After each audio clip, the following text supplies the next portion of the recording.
पर्यावरण के बहुविकल्पी प्रश्न लेकर आ रहे हैं। किसी जीव समुदाय या वस्तु के चारों ओर का वातावरण क्या कहलाता है? उसे पर्यावरण कहते हैं। किसी स्थान पर पाई जाने वाली स्थल, जल व वायु की प्राकृतिक दशाओं को क्या कहते हैं? भौतिक पर्यावरण कहते हैं। पर्यावरण में मनुष्य, जीव जंतु, पेड़ पौधे तथा जीवाणु सम्मिलित होते हैं। क्या कहलाता है? जैविक पर्यावरण कहलाता है। पर्यावरण को कितने घटकों में बांटा गया है? 3 घटकों में बांटा गया है। भौतिक या प्राकृतिक पर्यावरण में अंतर होने के से क्या होता है? जैविक पर्यावरण में अंतर। पर्यावरण में परिवर्तन कैसे होता है? धीमी गति से और तेज गति से परिवर्तन होता है। प्राकृतिक पर्यावरण को मुख्य रूप से कितने परिमंडलों में विभाजित कर सकते हैं? 4 में। वायु की वह पतली परत जो हमारी पृथ्वी को घेरे हुए है क्या कहलाती है? वायुमंडल। वायुमंडल में होने वाले परिवर्तन किसे जन्म देते हैं? मौसम या ऋतुओं को जन्म देते हैं। वायुमंडल किस कारण पृथ्वी से जुड़ा रहता है? गुरुत्वाकर्षण शक्ति के द्वारा जुड़ा रहता है। मंडल हमें किससे बचाता है? ताप से और पराबैंगनी किरणों से हमें बचाता है। वह परत जो शैलीय पदार्थों द्वारा निर्मित होती और महाद्वीपों तथा महासागरों की द्रोणियों तक विस्तृत है क्या कहलाती है? सथल मंडल। पृथ्वी का बहुत ही संकरा परिमंडल जहां जीवन पाया जाता है उसे कहते हैं जैव मंडल। सौर मंडल के कौन से ग्रह पर जीवन संभव है? पृथ्वी पर।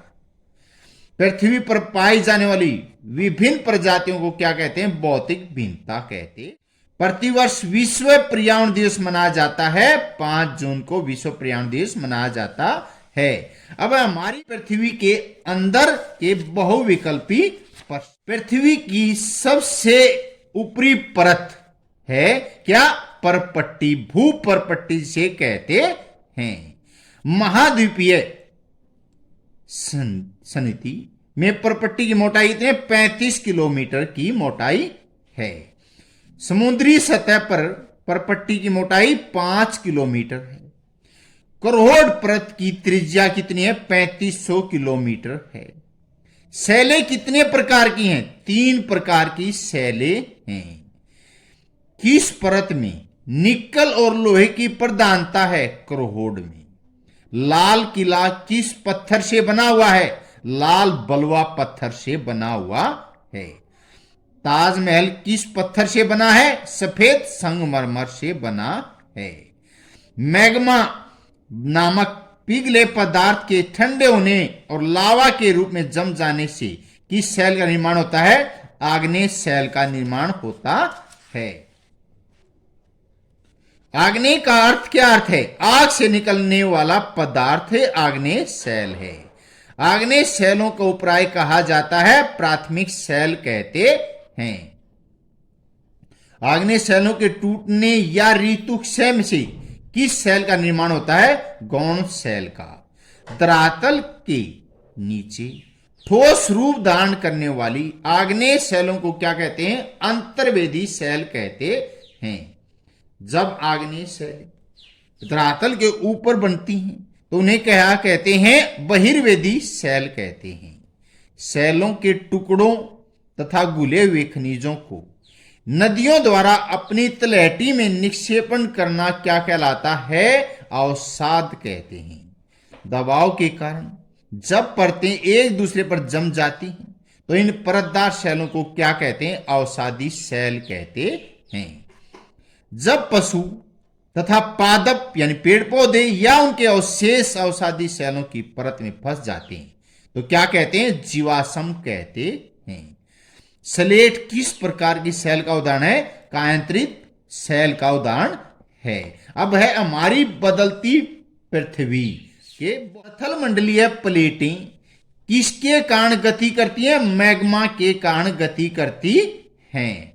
अंतर्जनित बल का उदाहरण है क्या है? भूकंप, ज्वालामुखी, भूस्खलन, भूमि के गर्भ के अंदर से चीज निकलती है, पता लगता क्या है।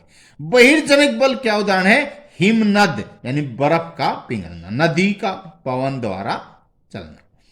अपर्दन का प्रमुख कारण क्या है? नदी, पवन और हिम, ये अपर्दन के कटाव के कारण माने गए हैं। जल प्रपात का निर्माण होता है नदी द्वारा।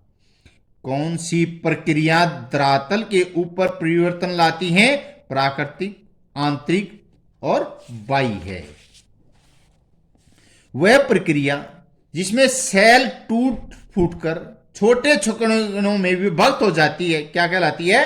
अपक्षय कहलाती है। वह प्रक्रिया जिसके द्वारा अवसाद नदियों व वायु द्वारा निम्न भूमियों में जमा होते हैं उन्हें कहते हैं निक्षेपण कहते हैं। जब सेलें अपक्षय द्वारा एक बार टूट जाती हैं तब जल, गतिशील हिम, पवन या गुरुत्वाकर्षण इन छोटे छोटे कणों को एक स्थान से हटाकर दूसरे स्थान पर एकत्रित कर देते, उन्हें क्या कहते हैं? अपर्दन कहते हैं। अपक्षय अपर्दन की प्रक्रियाओं को क्या कहते हैं? अन्नाच्छादन कहते हैं। चाप झील का निर्माण किसके द्वारा होता है? नदी द्वारा होता है। समुद्री तरंगों द्वारा निर्मित आकृतियों कहते हैं स्टैक, समुद्री गुफा, मेहराब कहते हैं। पुलिन का निर्माण होता है समुद्री तरंगों द्वारा। इमोड का निर्माण किसे कहते हैं? हिमनद द्वारा होता है। निर्मित आकृतियों कहते हैं छत्रक शैल, बालू का टीबा लोएस कहा जाता है, सभी होते हैं पवन की आकृति निश्चय, छत्रक, लोएस, बालू का टीबा आदि।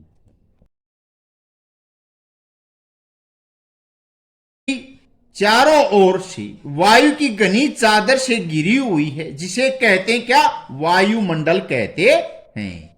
पृथ्वी के तापमान को रहने योग्य बनाता है क्या? वायुमंडल बनाता है।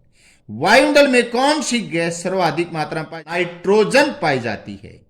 नाइट्रोजन वायु के पूरे आयतन का कितना भाग है? 78% है। ऑक्सीजन वायु के कुल आयतन का कितना भाग है? 21% है। अरे पादप प्रकाश संश्लेषण द्वारा कौन सी गैस उत्पन्न करते हैं? ऑक्सीजन। वायु में कम आयतन वाली कौन सी गैस पाई जाती है? हीलियम गैस पाई जाती है। कार्बन डाइऑक्साइड वायु में पूरे आयतन का कितना भाग है? 0.03% है। अरे पादप पौधों भोजन के रूप में कौन सी गैस को प्रयोग करते हैं? कार्बन डाइऑक्साइड गैस का प्रयोग करते हैं। अरे पादप कौन सी गैस बाहर निकालते हैं? ऑक्सीजन निकालते हैं। मनुष्य और पशु कौन सी गैस बाहर निकालते हैं? कार्बन डाइऑक्साइड गैस बाहर निकालते हैं। कौन से ईंधन प्रतिवर्ष वायुमंडल में करोड़ों टन कार्बन डाइऑक्साइड की बढ़ोतरी करते हैं? कोयला और खनिज तेल।